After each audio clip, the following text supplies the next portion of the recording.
I'm coming back to the start where you found me. I'm coming back to your heart. I surrender. Take me.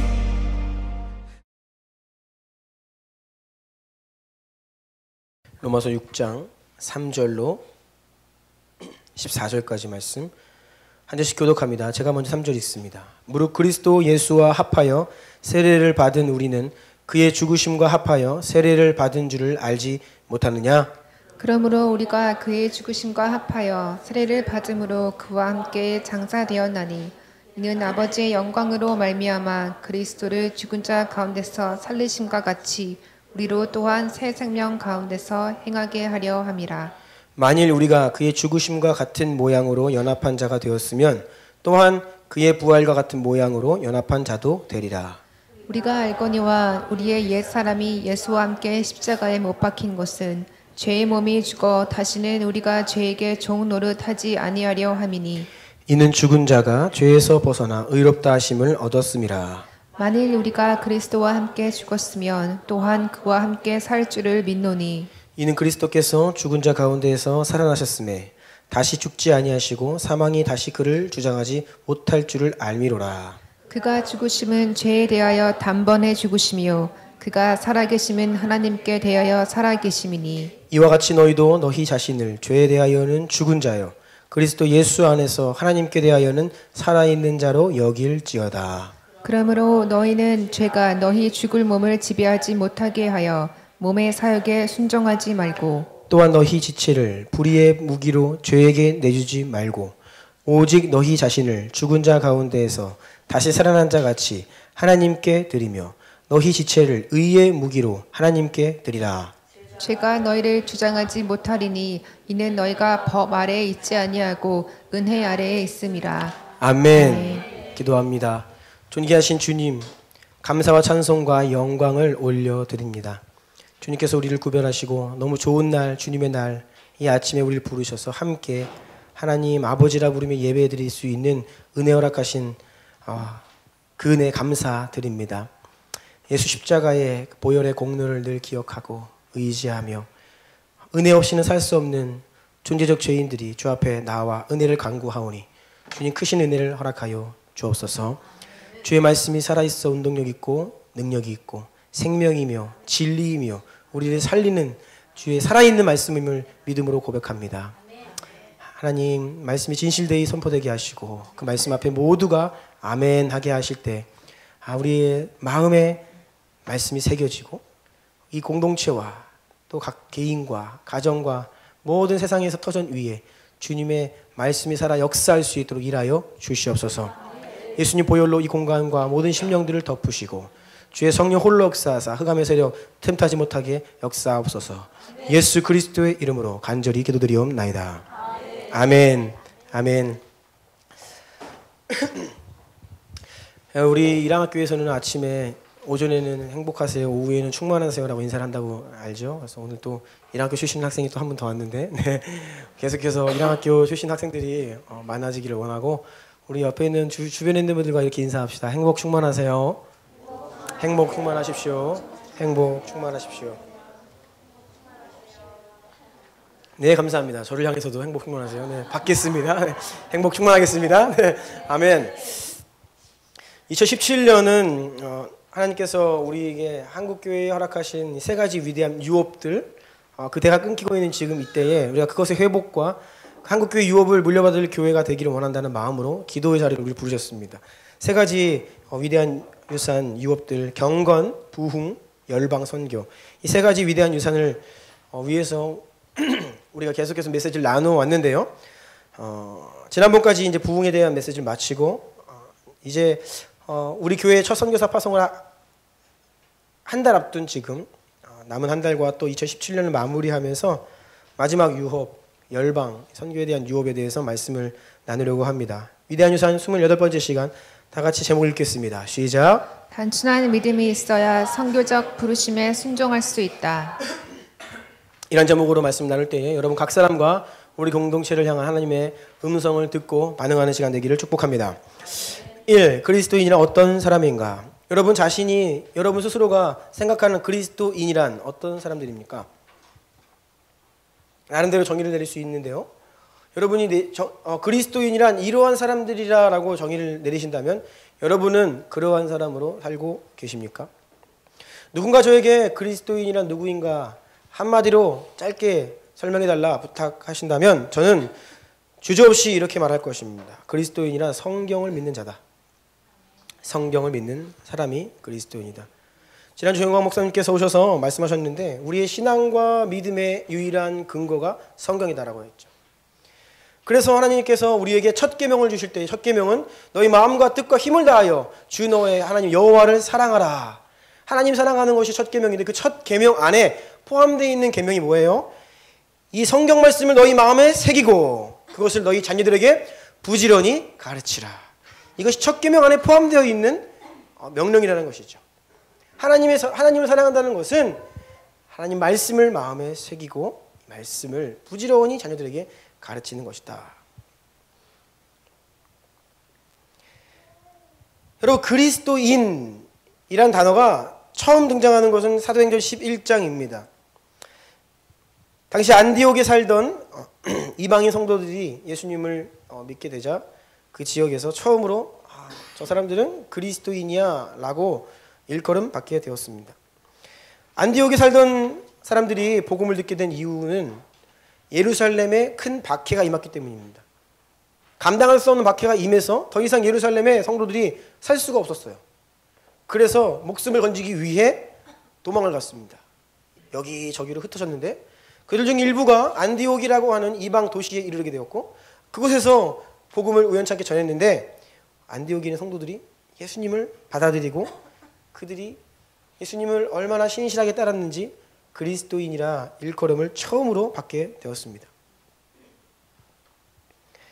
여러분 박해를 피해 도망 나온 사람들을 통해 들은 복음이었습니다. 당시에는 예수님을 믿는다는 것은 사회적으로 볼 때 전혀 득될 것이 없는 시대였죠. 오히려 고난과 핍박, 죽음까지도 각오해야 하는 그런 상황에서 안디옥 성도들은 예수님을 믿고 믿을 뿐 아니라 다른 사람들이 볼 때에 야 얘들은 뭔가 다르다. 그래서 이들을 일컬어 그리스도인이다 라고 불리움을 받았다는 것이죠. 안디옥 성도들은 분명한 그리스도인에 대한 정체성이 있었어요.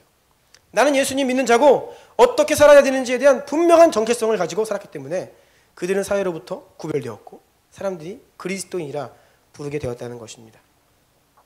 핍박과 고난이 없는 시대에서 그리스도인이라 일컬음 받는 것은 별일 아니지만 고난의 시대에 그리스도인이라고 불리는 것은 굉장히 가혹한 일입니다. 일본의 온천으로 유명한 운젠 지역이라고 저는 가보지 않았지만 이 가운데 가보신 분 계신지 모르겠어요. 이 운젠이라는 지역에 가면 온천으로 유명한데 순교자들의 기념관이 있습니다. 많은 순교자를 배출한 지역입니다. 과거 일본의 막부 시대 막바지에 예수 믿는 사람들을 굉장히 많이 박해하고 죽였는데 당시에 어떻게 했냐면 그리스도인들을 잡아다가 무릎을 꿇게 하고 그 앞에 예수님의 초상화를 바닥에 깔아놓고 밟고 지나가라라고 요구했다는 것이죠. 더러는 밟고 지나가서 목숨을 건졌고 차마 예수님을 밟고 지나갈 수 없는 사람들은 그 자리에서 무릎을 꿇은 채 눈물을 흘리고 있으면 그 뜨거운 온천물이 많이 나는 그 지역에서 그 뜨거운 온천물에 사람을 던지는 거예요. 그래서 여러분 뜨거운 물에서 사람이 죽는다. 시간도 많이 걸리고 굉장히 고통스러운 일이죠. 또 더러는 죽고 더러는 심각한 화상을 입은 채 고통스러운 사람을 또 건져서 고통 가운데 죽고 이러한 극심한 박해를 받던 지역입니다. 여러분 이러한 박해를 받는 시대적인 배경을 생각할 때에 우리가 사람들이 우리를 일컬어 그리스도인이라고 알아본다 라고 하는 것은 굉장히 가혹한 일이죠. 영광스러운 칭호가 전혀 아닙니다. 이것은 사회적인 낙인이었고 꼬리표였습니다. 사회적으로 집단 따돌림, 죽음까지도 감수해야 했던 칭호가 바로 그리스도인이었죠. 그럼에도 불구하고 안디옥 성도들은 그리스도인이라 일컬어 받았다는 것은 그들이 그런 환경 속에서 예수 믿는 자로서의 철저한 정체성을 가지고 그것에 합당하게 살았다는 거예요. 이런 안디옥 교회가 세계에서 처음으로 이방 선교를 시작하고 첫 선교사를 파송하는 교회가 됐다는 것은 굉장히 주목해 볼 만한 부분입니다. 가로 2번입니다. 그리스도인이란 어떤 사람을 말하는가? 네, 저는 성경을 믿는 자라고 했는데 그럼 성경이 구체적으로 그리스도인은 어떤 자라고 이야기하는지에 대해서 좀 살펴보기를 원하는데요. 여러분, 명확히 그리스도인이 어떤 자인지 정체성을 내리시고 성경적인 정의를 내리시고 나는 그리스도인이야 라고 하면서 당당히 살아가되 그 이후에 어찌해야 하냐면 베드로전서 4장 16절 함께 읽어볼까요? 시작. 만일 그리스도인으로 고난을 받으면 부끄러워하지 말고 도리어 그 이름으로 하나님께 영광을 돌리라. 네, 여러분 문제는 우리의 상황이 아닙니다. 우리가 잘 되고 인생이 풀리고 형통하고 아니면 어려운 일이 생기고 원치 않는 일, 고통이 오고 이런 게 문제가 아니에요. 문제는 그리스도인이 어떤 자입니까? 내가 어떻게 살아야 합니까? 이것이 문제의 핵심이에요. 성경이 그리스도인은 이러해야 한다, 이렇게 살아야 한다라고 하면 우리는 그냥 그렇게 사는 것입니다. 그리고 우리에게 주어지는 상황이 만약에 그리스도인으로서 고난을 받으면 부끄러워하지 말고 도리어 그 이름으로 하나님께 영광을 돌리라. 오늘날의 시대는 그리스도인의 정체성이 너무나 희미해진 시대입니다. 그래서 성도들도 믿음을 고백하는 자들도 살다 보면 어려운 일을 만나면 하나님을 원망할 수 있고 신앙이 흔들리고 하나님은 없는 것 같이 여기고 그런데 반대예요. 우리가 그리스도인으로 살다가 잘돼도 그것은 하나님께 영광이지만 고난을 당해도 하나님께 영광을 돌리라 라는 것입니다. 초대교회 사도들이 예수님을 증거하다가 예수님의 이름 때문에 잡혀서 채찍질을 당하고 죽음의 위협 앞에 그들은 기뻐했다고 기록되어 있죠. 예수님의 이름으로 인하여서 이 고통받는 것을 영광으로 여겼다는 것입니다. 여러분, 만약 여러분이 그리스도인이기 때문에 양심으로 오늘 기도해 주신 대로 정직하게 살다 부당한 일을 당하고 고통스러운 일을 만나거든 하나님을 원망할 것이 아니라 하나님께 영광을 돌리라 라는 것입니다. 오늘 본문인 로마서 6장에 그리스도인에 대해서 구체적으로 몇 가지 나와 있습니다.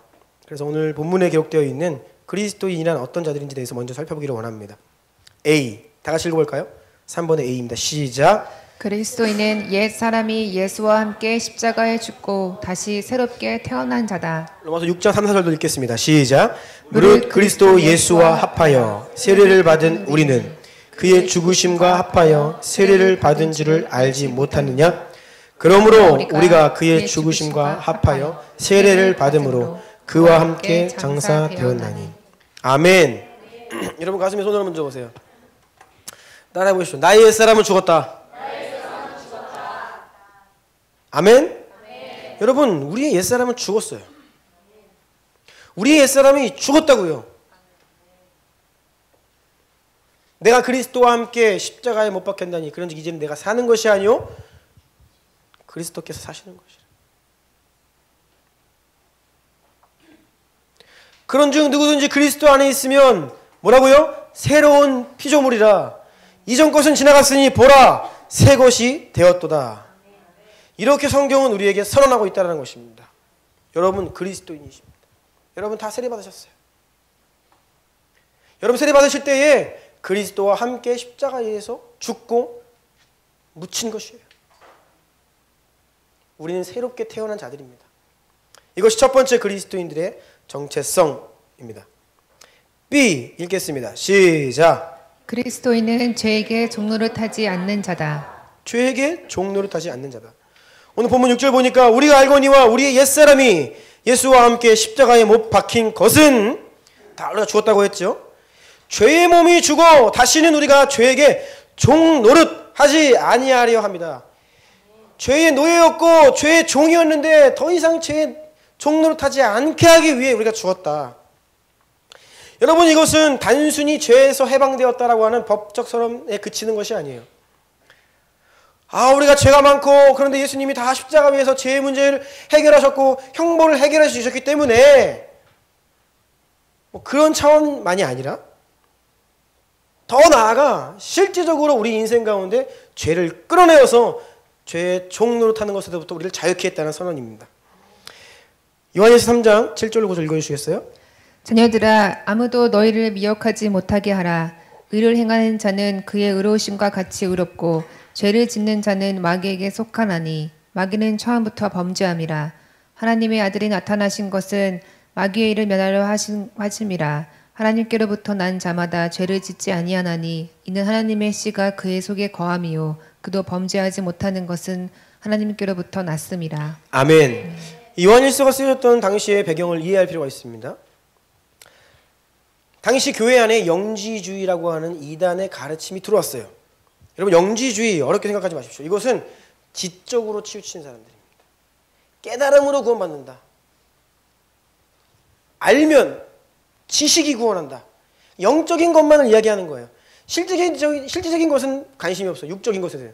그래서 이들이 도덕적 폐기론까지 갑니다. 그러니까 이런 거예요. 너희가 진리를 깨달았지? 그럼 구원받았는데 너희의 육신이 어떻든 그 상관이 없어. 다 십자가 위에서 죄를 치르신 거야. 그러니까 사람은 연약해. 간음도 할 수 있고 음란할 수 있고 음행할 수 있고 도둑질할 수 있고 그거는 문제가 아니야. 영적인 세계에서 너희는 깨달았고 구원받았어. 쉽게 이야기하자면 이런 가르침입니다. 그래서 지금 읽은 요한일서 3장 보니까 자녀들아, 아무도 너희를 미혹하지 못하게 하라. 이런 가르침이 미혹이라는 거예요. 의를 행하는 자는 그의 의로우심과 같이 의롭고, 분명히 이야기하는 것입니다. 8절, 죄를 짓는 자는 마귀에게 속하나니 마귀는 처음부터 범죄함이라. 9절, 하나님께로부터 난 자마다 죄를 짓지 아니하나니. 왜 하나님의 백성이 되었으면서 계속해서 죄를 짓고 있느냐? 아니다. 죄를 끌어내야 된다는 것이에요. 실제적으로 우리가 죄의 노예에서 해방되었다는 것은 법적 선언, 하나님이 우리의 죄를 용서해 주셨다는 차원이 아니라 그것을 더 넘어서 우리가 죄를 끌어내는 거예요. 끌어내는 거. 물론 이 본문을 조금 오해하면 안 됩니다. 예수 믿는 자는 죄 절대 안 져. 그런 이야기가 아니죠.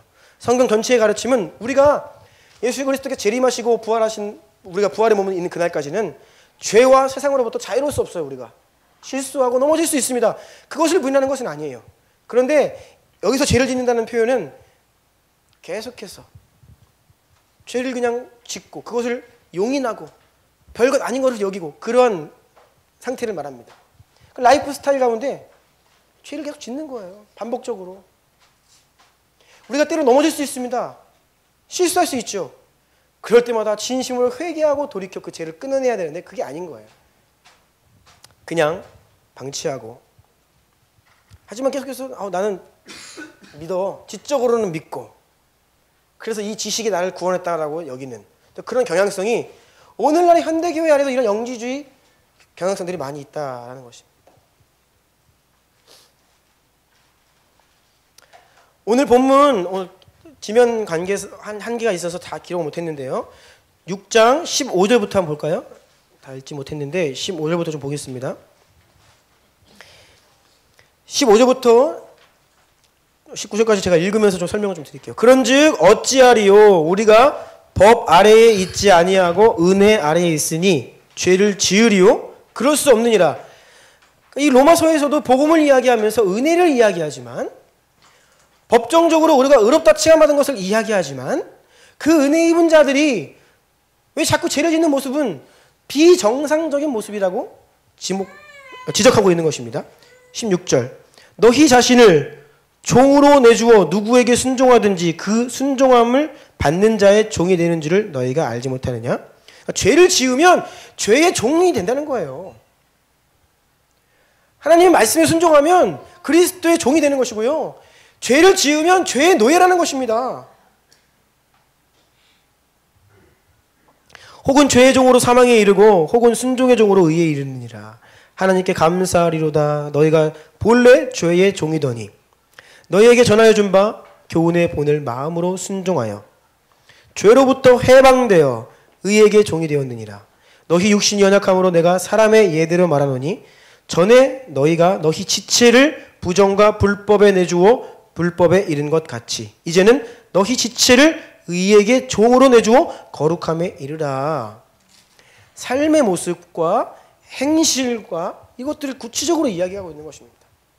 예수 그리스도를 믿고 의롭게 된 그리스도인들은 하나님 말씀을 따라 의의 종이 되어야 하는데 너희가 여전히 죄를 짓는다면 너희는 죄의 종이다 라고 이야기하고 있는 것이에요.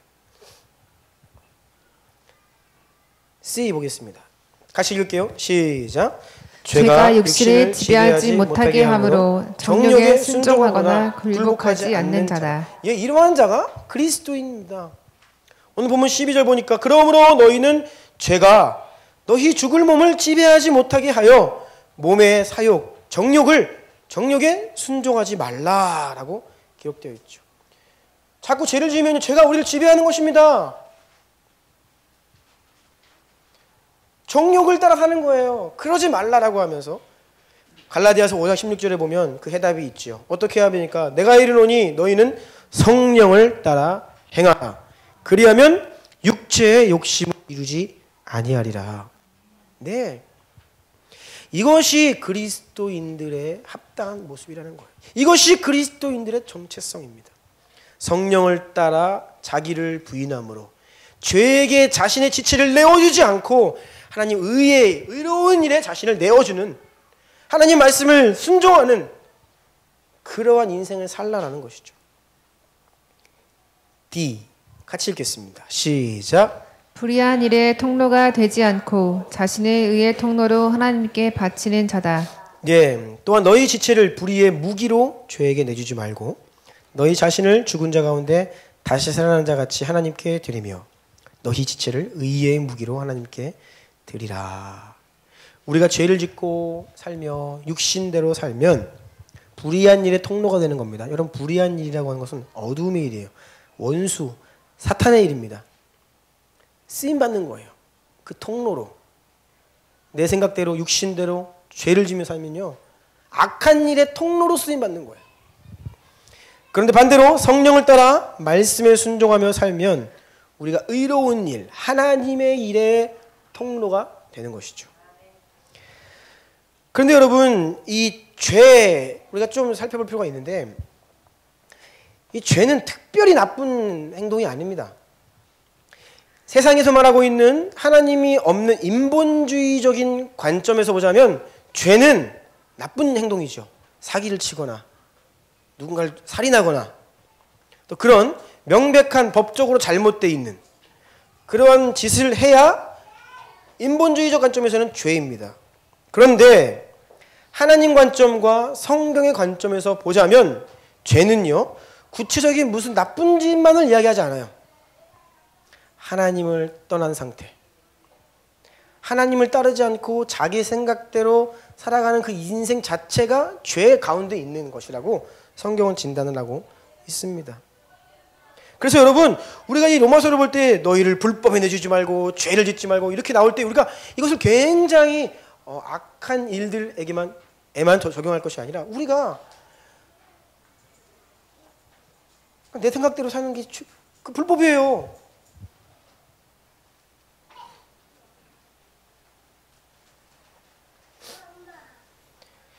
죄를 지으면 죄의 노예라고 했는데 여러분이 그냥 오늘날의 풍조에 따라 세상과 구별되지 않게 살아가는 것, 그게 죄의 노예 상태라고요. 특별한 죄를 짓지 않아도.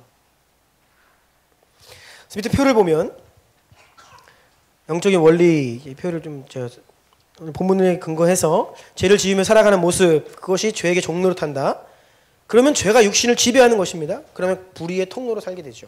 이것을 여러분 개인의 차원에서 이야기해 보자면 여러분 자기 뜻대로 행동하는 겁니다. 내 뜻대로 행동한다는 것은 내 생각, 내 가치관은 세상에서 많이 영향을 받아요. 미디어, 메시지. 만나면 늘상 직장에서 친구들이 하는 말들, 거기에 계속 우리의 생각대로 살면 우리는 세상의 노예가 됩니다. 그러면 세상의 가치에 지배를 당하게 돼요. 그러면 나를 위해 살아가는 자기 영광, 불의의 통로로 살아가는 것입니다. 교회적인 차원에서 보자면 이 교회가 믿음으로 발걸음을 내딛지 않고 하나님의 명령과 하나님께서 말씀하신 것을 믿음의 눈으로 바라보면서 그것을 나아가지 않고 현실에 기반하여서 교회가 의사결정을 하고 나아가잖아요. 그러면 현실이 노예가 됩니다. 늘상 우리의 현실이 발목을 잡는 거죠. 그리고 현실의 논리에 지배를 당하게 되고 그러면 결국 그런 교회는 개교의 이기주의를 하게 됩니다. 내 영광을 위해 나가게 된다는 거예요. 이러한 개인과 오늘날의 교회의 모습이 바로 오늘날 우리가 지금 목격하고 있고 우리 자신에게서 발견하고 있는 현대 교인들과 교회의 모습이라는 겁니다. 사실상 우리가 죄에게 종로로 타며 불의의 통로로 살 때가 많다는 것이죠. 자, 이런 것들을 이제 이해하면서 다음 페이지로 넘어갑니다.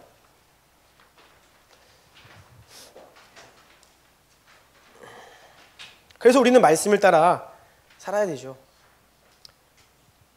내 생각, 세상의 가치를 따라 하는 것이 아니라 하나님의 말씀에 따라 사는 성도, 하나님의 말씀에 순종하는 교회가 되어야 하는데, 자, 큰 2번. 우리가 선교적 부르심에 순종하는 것은 하나님의 약속에 대한 단순한 믿음 때문이다. 여러분, 믿음은 단순한 겁니다. 믿음은 굉장히 단순해요. 아주 심플한 것입니다. 복잡한 게 아니에요. 여러분 인생을 살다가 결정할 수 없고 어려울 때 단순하게 생각하십시오. 하나님 편에서 생각해 보세요. 하나님이 내 인생 보시면 무엇을 원하실까? 너무나 간단해요. 우리가 복잡한 마음과 상황과 환경 속에서 하나님의 응답을 구하며 기도할 때 하나님의 응답이 딱 오잖아요. 그러면 우리의 마음과 생각이 아주 단순하게 정리가 됩니다. 그러면서 단순한 믿음이 딱 올라와요. 그래서 이거네. 생각과 결정들이 단순해져요. 이것이 하나님 역사하실 때의 특징입니다. 여러분 뭔가 하려는데 마음이 복잡하고 감정이 이리저리 얽혀있고 하나님 뜻 아닙니다.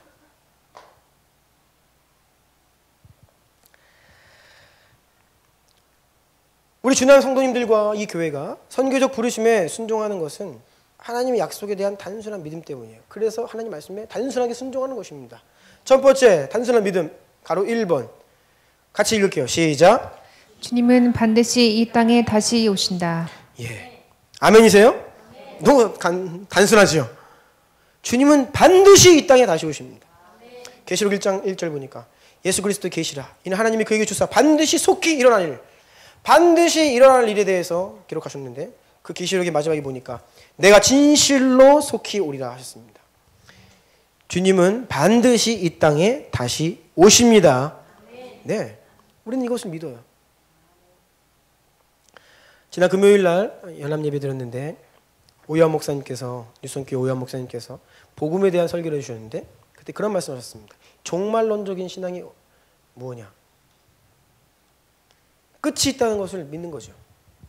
당장 오늘이라도 하나님이 나를 부르시면 개인의 종말을 맞이해야 되는 우리의 인생임을 우리가 알고 믿는다면 우리의 인생이 바뀐다는 것이죠. 만약 우리가 시한부 인생을 살고 있다. 우리에게 주어진 인생이 하루 일주일이다. 누구 미워할 겨를이 없습니다. 용서하기 바쁘죠. 그렇죠? 내 인생이 끝이 있다는 것을 분명히 인식하면 이 땅 위의 것보다 장차 이제 내가 가야 할 본향에서의 그 모습에 관심을 갖게 되는 것이죠. 이것이 우리 가운데 늘상 살아있어야 하는 종말론적 신앙인데 오늘날 이 종말론적 신앙이 사라져 있어요. 이 땅이 영원할 것처럼 주님이 안 올 것처럼 사는 교회와 성도들이 많이 있다는 것이죠. 하지만 주님은 반드시 이 땅에 다시 오십니다. 아멘. 가로 2번 복음은 반드시 모든 민족에게 증언될 것이다. 선교의 완성. 다 저를 보십시오. 마태복음 24장 14절 함께 암송합니다. 시작. 이 천국 복음이 모든 민족에게 증언되기 위하여 온 세상에 전파되리니 그제야 끝이 오리라. 아멘. 네. 꿀 먹은 벙어리 분들이 몇 분 계십니다. 네. 마태복음 24장 14절 말씀을 암송을 못하시면 주님교 성도님이 아닙니다. 여러분, 제가 4년 넘게 지금 강조하고 있습니다. 네. 여러분, 자동으로 잠꼬대하다가도 나와야 돼요. 이 말씀은. 여러분, 예수님이 이 땅에 반드시 다시 오신다라고 하면 그날이 세상이 끝날인데, 마태복음 24장 14절 말씀 그 약속처럼 이 천국 복음이 모든 민족에게 증언되기 위하여 온 세상에 전파되리니 그제야 끝이 온다 했죠. 그러니 모든 민족에게 반드시 복음이 증거될 것입니다. 선교가 완성될 것입니다. 이것은 약속이에요. 우리가 열심히 해서 이루어야 될 것이 아니라 이것은 약속이란 말입니다.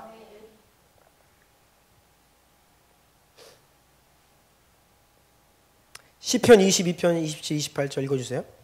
땅의 모든 끝이 여호와를 기억하고 돌아오며 모든 나라의 모든 족속이 주의 앞에 예배하리니 나라는 여호와의 것이요 여호와는 모든 나라의 주제심이로다. 성경에는 이 선교의 완성에 대한 약속의 말씀들이 너무 많습니다.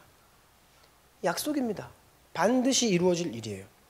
자, 여러분, 그럼 하나님은 반드시 이 일을 성취하십니다. 그런데 홀로 하지 않는다는 거예요. 이 영광스러운 선교의 완성에 주님께서 다시 오시는 길을 예비하는 그 일에 이 땅의 성도들과 교회들을 초청하세요. 교회를 통해 이 일을 이루시겠다고 작정하셨습니다. 그렇다면 이 약속을 믿고 반응하는 교회들, 하나님 그런 교회를 통해 일하시는 겁니다. 누가 나를 위해 저들을 위해 갈고 누가 나의 이 영광스러운 선교 완성의 일에 동참할고 찾으시는데 저요라고 손을 들면 주님께서 건지셔서 사용하신다는 겁니다. 이 두 가지 간단한 믿음이 있으면 저요 라고 하는 것이죠. 왜냐하면 이 가장 영광스러운 일이거든요. 여러분, 세상에서 어딘가 수익이 확실히 보장되어 있는 곳이 있다고 하면 반드시 투자합니다. 어딘가에 원금을 넣으면 한 달 만에 2배가 된다. 근데 이것이 사기가 아니라 100%다. 예를 들어 100% 그런 건 없습니다. 근데 만약 100%다. 그럼 당연히 투자하죠. 투자 안 하는 게 바보죠. 빚을 내서라도 투자를 하죠. 성경은 이렇게 너무나 상식적인 말들로 천국 복음을 설명합니다. 밭에 감추인 포와 전 재산을 팔아서 그것을 얻고야 말잖아요. 여러분, 예수 그리스도께서 이 땅에 반드시 다시 오실 것이고 선교가 완성될 것이 확실하다고 하면 이 영광스러운 일에 우리가 동참한다는 것이에요. 내 열심으로 하는 것이 아닙니다. 하나님께서 하시는 그 영광스러운 그분의 선교에 우리가 함께하는 거예요.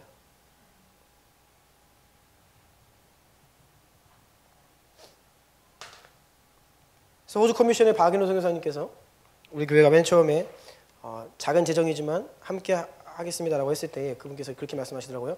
열방 선교의 지분을 주나임 교회가 가져가는 것을 감사합니다.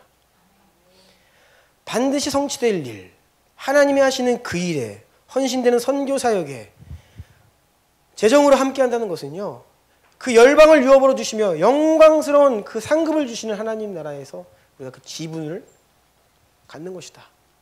이게 실질적인 개념이라는 것입니다. 그래서 여러분, 선교는 실제예요. 믿음이 있으면 하는 것입니다.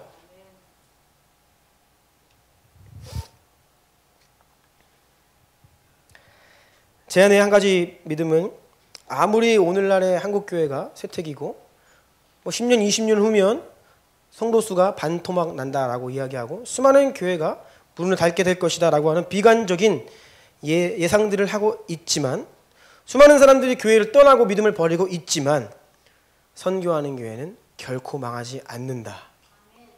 단순한 믿음입니다. 여러분, 우리 주나임교회가 여기까지 온 하나님께서 우리에게 베푸시신 은혜의 이유가 어디 있을까요? 여러분, 우리 교회에 하나님께서 주시는 그 은혜들과 하나님의 역사들로 인해서 여러분 감사하시고 자랑하시길 바랍니다. 아멘. 우리 주남교회의 가치는 밖에 있는 분들이 훨씬 잘 알아요. 네. 지난주에도 제가 이제 한남노회 목사님들과 산행을 다녀왔는데, 제가 이게 노회 행사에 처음 갔어요. 그랬더니 많은 목사님들이 저에게 이번에 새로 노회에 가입했냐고 물어보시더라고요. 우리 교회가 4년 전부터 시작된 개척된 교회입니다. 이제 이야기를 하면 이제 어르신 목사님들께서 궁금하니까 이것저것 물어보십니다. 나이가 젊어 보이는데 몇 살에 개척했습니까? 개척할 때 교회가 뭐 파송 개척을 했습니까? 멤버들이 어떻게 모아졌어요? 뭐 꼬치꼬치 따지고 그래요. 근데 저는 부교육자 생활을 교육전에서 하는 게 다고, 부목사 생활을 한 잔도 없고, 나이도 어리고, 우리가 큰 교회 든든한 후원을 받아 개척한 것도 아니고, 개척 멤버가 든든히 있던 것도 아니고, 뭐 여러 가지 얘기를 하면 이상하다. 기적 같은 일이네. 많은 목사님들이 그 교회에서도 개척을 내보내지만 잘 되는 케이스는 거의 없는 이 시대에 왜 우리 주나임교회에 하나님이 은혜를 주시냐? 다른 게 아닙니다, 여러분. 하나님이 선교의 이 일을 완성하기 위해서 찾으시는 교회들, 우리가 여기 있어요 라고 손들고 있는 거예요. 제가 그거 하고 싶어요, 주님. 주님의 마음이 거기 있죠.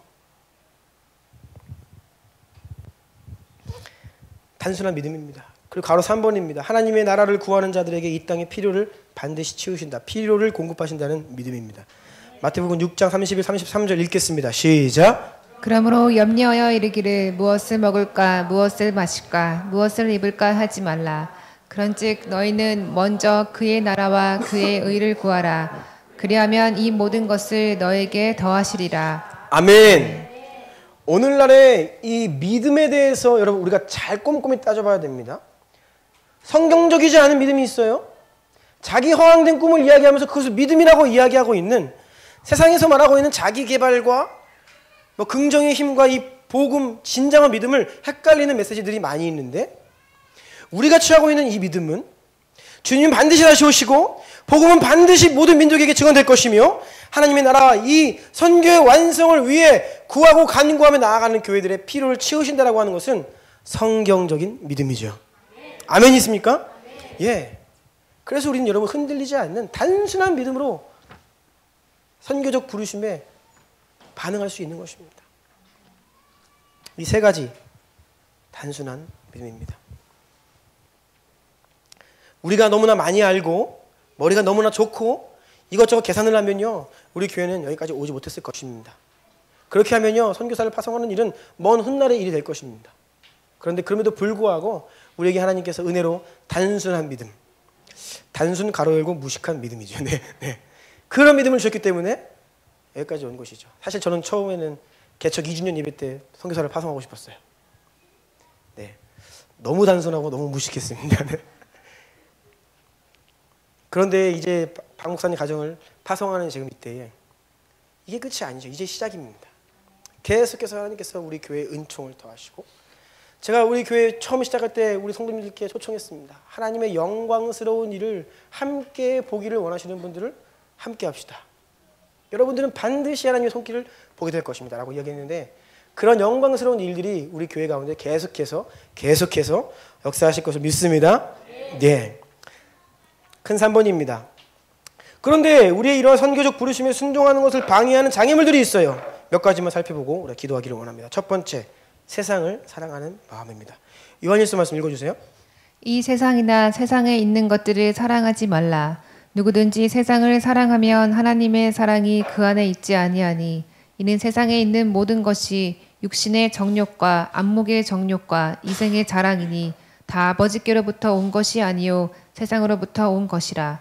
이 세상도 그 정욕도 지나가되 오직 하나님의 뜻을 행하는 자는 영원히 거하느니라. 아멘. 여러분, 우리는 존재적 죄인이에요. 존재적 죄인. 그래서 우리는 기본적으로 본능적으로 세상을 사랑하게 되었습니다. 유한하고 잠깐 있다 없어지는 이 땅 위에 있는 것들을 사랑하는 마음이 기본적으로 우리 안에 있어요. 세상을 사랑해요, 우리는. 그래서 우리 안에 있는 이 세상을 향한 사랑을 여러분 자기를 부인해야 되고, 이것을 잘 관리하지 않으면 선교적 부르심에 순종하는 것을 방해하는 큰 장애물이 된다라는 것입니다. 육신의 정욕, 안목의 정욕, 이생의 자랑. 우린 세상을 너무나 사랑해요. 두 번째 장애물, 다양한 육신의 피로들. 빌립보서 3장 말씀을 좀 보기를 원하는데요. 내가 여러 번 너희에게 말하였거니와 이제도 눈물을 흘리며 말하노니 여러 사람들이 그리스도의 십자가의 원수로 행하느니라. 그들의 마침은 멸망이요. 이 부분 중요합니다. 그들의 신은 배요. 신은 배요. 이게 무슨 뜻이에요? 신은 배요. 신이라고 하면 또 많은 게 있고 배도 여러 개. 그들의 하나님이 그들의 스토막, 위다. 그들은 육신이 원하는 것, 그것이 우상이다라는 거예요. 내가 원하는 것, 내가 필요로 하는 것을 채우는 것을 주된 관심사로 삼고 살아가는 사람들이다. 이것이 바로 그들의 신은 배요라는 의미인데, 이러한 자들을 향해서 바울이 여러 번 말하였거니와 눈물을 흘리며 간곡하게 이야기하고 있어요. 그렇게 살면 십자가의 원수로 사는 것이다. 너희의 배가, 너희의 필요가 너희의 우상이 되어서는 안 된다. 이러한 사람들은 땅에 있는 일을 생각하는 자라는 거예요. 하지만 우리의 시민권은 하늘에 있다. 하늘에 있다. 우리의 시민권. 세상을 살다 보면 우리에게 필요한 것들이 많습니다. 하지만 여러분, 현실적인 필요가 하나님보다 커지면 우상이 되기 때문에 여러분, 다양한 육신의 필요들 또한 여러분이 잘 관리하셔야 됩니다. 잘 다스리셔야 됩니다. 가로서 한번 마지막 때에 더욱 가혹해지고 치열해지는 상황과 환경. 제가 지금 출애굽기를 보고 있는데 6장 9절 보면 모세가 이와 같이 이스라엘 자손에게 전하나 그들의 마음이 상함과 가혹한 노역으로 말미암아 모세의 말을 듣지 아니하였더라. 이 말씀 앞에 배경을 좀 보면 하나님께서 이제 모세를 부르십니다. 광야 생활 40년 떨기나무 가운데 부르셔서 하나님이 영광 가운데 알리시고, 모세가 못 간다고 그러고 하기 싫다고 그러는데 하나님이 능력을 보이시고 표적을 보이시고 기적을 일으키시면서 모세야 가라. 내 백성들을 이끌어내라. 바로에게 가서 이야기해라. 계속 말씀하세요. 그래서 모세와 아론이 애굽에 있는 이스라엘 백성들에게 찾아갑니다. 그 장로들과 이스라엘 백성들을 불러놓고 하나님께서 우리에게 드디어 나타나셨습니다. 우리 민족에게 약속을 주셨던 그 오래전 400년 전에 아브라함과 이삭과 야곱에게 하셨던 그 약속을 하나님께서 이루십니다. 이제는 애굽에서 우리를 건져내신다 하십니다. 이야기를 하면서 그 앞에서 기적을 행합니다. 하나님께서 허락하신 기적을. 그러자 모든 백성들이 그것을 믿고 감동하고, 우리가 너무 힘들었는데 하나님이 우리의 고난을 살피시는구나 감격하면서 엎드려 경배했다라고 나와요. 드디어 하나님이 우리를 건져내시는구나. 우리의 고통을 들으셨구나. 할렐루야를 외쳤다고요. 그런데 모세와 아론이 바로 앞에 서서 하나님께서 내 백성을 보내라 말을 대언하는데, 이 바로가 이 보통 사람이 아니죠. 안 내보내는 거예요. 이것들이 배가 부르니까. 그래서 더 가혹하게 일을 시키죠. 잠을 못 자게 하고 육체 노동을 시키고 가혹하게 채찍질을 하면서 압박을 가합니다. 사람들이 기뻐했고 하나님께 경배했고 하나님을 찬양했어요. 그런데 삶의 압박이 들어오니까, 쪼들려 오니까 이들의 육신이 막 발동하는 겁니다. 그러니까 모세의 말을 안 들어요. 원망합니다. 싫다는 거예요. 왜 우리를 잘 살고 있는데 건드린다는 거예요. 노예로 살고 있으면서 그냥 그렇게 살겠다는 겁니다. 여러분, 여기에서 우리가 유념해야 될 것은 이 마지막 때에 우리의 삶이 더욱 가혹해집니다. 특별히 경제적으로 치열해집니다. 우리가 가혹해지고 치열한 상황을 맞이하면 여러분, 이 신앙 관리를 잘 하셔야 돼요. 육신적으로 반응하게 되어 있습니다. 신앙이 좋다가도 가혹해지면 막 육신이 활동해서 불의한 말을 하고 믿음 없는 말을 하고 교회를 떠나고 막 그런 일들이 발생한다는 것이죠. 먹고 살기 힘든 시대가 왔어요. 과학은 발달하고 우리나라가 뭐 선진국이 되어가는 것처럼 보이지만 다 눈속임이라고요. 먹고 살기가 힘든 시대가 왔고 앞으로 더 힘들어질 것입니다. 여러분, 더 나아지지 않아요. 힘들어집니다. 엄마 아빠가 열심히 같이 맞벌이를 해도 아이들 한두 명 키우기가 힘든 시대가 왔어요. 이미. 그러니까 사람들 가운데 육신으로 반응하는 겁니다. 신앙이 약해지는 거예요. 여러분, 세상에서 돈을 더 버는 것 중요합니다. 필요하니까요. 그런데 여러분이 돈을 더 버는 것을 선택하실 때 반드시 유념해야 될 것이 있는데, 여러분이 돈을 더 벌기 위해 여러분이 육신이 지치고, 여러분이 돈을 더 벌기 위해 여러분의 시간이 쪼들리고 잠을 잘 못 자고 피로하고 하면요, 여러분 육신적으로 반응할 수 있는 여지가 많습니다. 그래서 여러분, 때로는 우리가 내려놓을 부분이 있어요. 피로들도 이만큼보다는 좀 덜 벌고 하나님을 위해서 남은 여력을 쓰는 그런 지혜가 필요할 수 있다는 것입니다. 그렇지 않으면 이 마지막 때에 계속해서 우리의 주머니를 막 옥죄어 들어오고 힘들게 하는 상황 속에서 우리는 이스라엘 백성처럼 육신으로 반응하여 하나님의 사람 모세가 하는 그 대언의 말을 듣지 않고 난 그냥 노예 상태로 이대로 살 거예요. 내버려 두세요. 원망하고 그런 육신의 사람들이 된다는 것이죠. 선교적 부르심이 어디 있습니까? 내가 살기 바쁜데요. 그래서 이런 시대적인 상황들을 잘 분별함으로 우리가 깨어서 은혜를 구하며 이겨나가야 한다는 것입니다. 마지막으로 가서 4번 보면 사탄의 능력을 과대 포장하여서 두려움을 조장하는 어두움과 미혹의 메시지들이 있습니다. 요한일서 보니까 이로써 사랑이 우리에게 온전히 이루어진 것은 우리로 심판날의 단대함을 가지게 하려 함이다. 사랑 안에 두려움이 없다. 온전한 사랑이 두려움을 내쫓는다. 두려움에는 형벌이 있다. 그러니까 여러분, 심판날에 이 마지막 때에 하나님께서 우리에게 원하시는 것은 진리의 말씀으로 하나님의 위대하심을 계시하심으로 우리가 담대하게 두려움을 이기도록 하시는데, 오늘날의 많은 메시지들이 우리를 두렵게 해요. 하나님보다 사탄이 더 커 보입니다. 이러한 것들을 우리 안에 조장해요. 공포 영화를 보면 막 귀신이 얼마나 무서운지. 그러니까 보지 말라는 겁니다. 보면 필요 이상으로 어두움의 세력에 대해 과대망상, 하나님처럼 여겨요. 하나님의 임재는 느끼지 못하고 살면서 귀신의 임재는 막 이거 무서워. 좀만 어두우면 저기 뭐 있는 것 같아. 반대에 반대. 공포 영화 같은 거 보지 마시고. 할리우드 영화 성경을 소재로 많이 나오는데 이 마지막 때에 대한 막 힌트들을 주는 영화들도 있습니다. 킹스맨 같은 경우 보면 우리가 마지막에 유심칩을 막 무료로 나눠주잖아요. 여러분, 이 가운데 유심칩 공짜로 휴대폰 마음껏 쓸 수 있다. 가져가세요. 안 가져갈 사람 어디 있어요? 다 가져가죠. 근데 거기에 덫이 있다는 것이죠. 이거 하나 힌트입니다. 마지막 때 우리가 어떻게 이 문명사회에서 당할 수 있는지를 우리가 깨어 있어야 돼요. 막 공짜로 준다. 막 좋아하면 안 돼요. 여러분, 카드 긁으면 막 포인트 쌓이죠. 카드는 사용하면 안 됩니다. 있는 만큼 써야 돼요. 여러 가지 것들로 우리를 계속 소비하게 하고 이 세상의 노예를 만들려고 압박해 들어오는데, 이런 영화를 봐도 이 악의 세력들이 너무나 전지전능해요. 얼마나 악한 세력들이 강한지.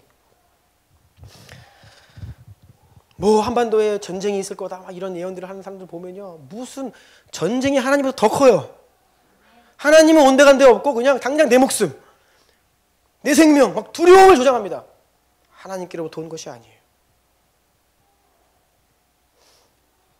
제가 지금 출애굽기를 읽고 있다고 했잖아요. 제가 큰 위로를 받았습니다. 이번 주에 바로를 통해서 하나님 위로를 주시더라고요. 아니, 모세와 아론이 가서 내 백성을 내놓아라 했는데 바로가 어이구 나 이러다 죽겠다 나가세요 하면 얼마나 좋아요. 멋있죠. 근데 바로가 마음을 완악하게 하고 강팍하게 해서 안 내보내요. 핍박하고 억누릅니다. 아주 악한 왕이에요. 그런데 하나님께서 계속 하시는 말씀이 뭐냐면, 바로의 완악함 때문에 온 세계가 내가 얼마나 위대한 하나님인지를 알게 될 것이다. 바로가 바로 내주면 하나님은 10가지 기적을 행할 일이 없습니다. 하나님은 계속해서 기적을 행하시면서 바로의 완악함을 통해 하나님의 더 크고 위대하심을 알리시죠. 그래서 제가 이 북한 문제를 바라보면서 이 기도 관점이 바뀌었어요. 계속 북한이 핵을 개발하고 막 김정은이 막. 근데 보통 이게 북한 문제 생각하면요, 하나님보다 김정은이 더 커요. 핵이 더 커. 10가지 기적은 인간이 행할 수 있는 것이 아니죠. 하나님의 기적입니다. 지금 남과 북의 문제는요, 인간이 해결할 손을 떠났습니다. 이미 북한은 핵을 이미 가져버렸어요. 미사일도 개발했습니다. 진보 정권이 10년 동안 해봤어요. 안 돼요. 보수 정권이 10년 동안 압박해봤습니다. 안 돼요. 인간에게는 카드가 없습니다. 김정은의 완악함을 통해 하나님이 위대하심을 알리실 거예요. 이러한 관점을 우리가 남과 북의 문제를 보면서 이 민족을 위해 기도해야지. 두렵고 전쟁 나면 안 되고 죽을 것 같고 북한 어떻게 하고. 우리는 이 어두움을 지나치게 과대 포장하고 있는 이 시대의 메시지들, 심지어는 교회 안에서조차 하나님보다 말세의 환란이 더 큰 것처럼 이야기하는 이러한 것들을 조심해야 됩니다. 다 두려움으로 우리를 미혹하는 메시지들이에요. 그래서 여러분, 사탄보다 하나님 크십니다. 아멘이세요? 네. 세상의 음모론들을 믿지 마세요. 음모론을 보면요, 항상 그 배후에 그 음모를 저지르는 악한 사람들의 능력이 하나님 수준입니다. 그러지 않고서는 그렇게 모든 전 세계 사람들을 다 속이고, 감쪽같이. 결코 하나님보다 우리의 상황과 어두움이 크지 않다라는 것을 인정해야 됩니다. 마지막으로 선교도 마찬가지입니다. 선교의 현장을 보고 남은 과업들을 보고 보면요, 선교 장벽이 높아요. 가능할까? 우리 힘으로 가능하지 않은데 우리 이렇게 조그만 교회가 어떻게? 그러면 선교 못하는 것입니다. 하나님이 주인이세요. 하나님이 하시는 일에 우리가 작은 부분 동참하는 것이죠. 이러한 믿음으로 전진해야 되는 줄로 믿습니다. 한번 기도할게요.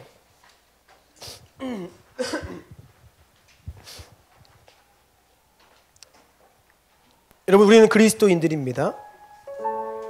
우리 1번에 가로 3번에 있는 A, B, C, D, 이 네 가지 그리스도인의, 오늘 로마서 6장이 말하고 있는 그리스도인의 정체성에 대해서 여러분 믿음으로 선포하면 나는 이러한 자입니다 라고, 나는 이러한 자다 라고 당당하게 선포하며 좀 기도했으면 좋겠습니다. 나는 이런 자입니다. 이렇게 살 것이에요. 이런 사람이에요 라고 믿음으로 좀 선포하면서 좀 우리가 당당하게 그리스도인의 정체성을 확인하고 입으로 고백하며 나아가기를 원해요. 우리 그런 기도로 먼저 나아가기를 원합니다. 주여 한번 부르고 선포하며 고백하며 기도합니다.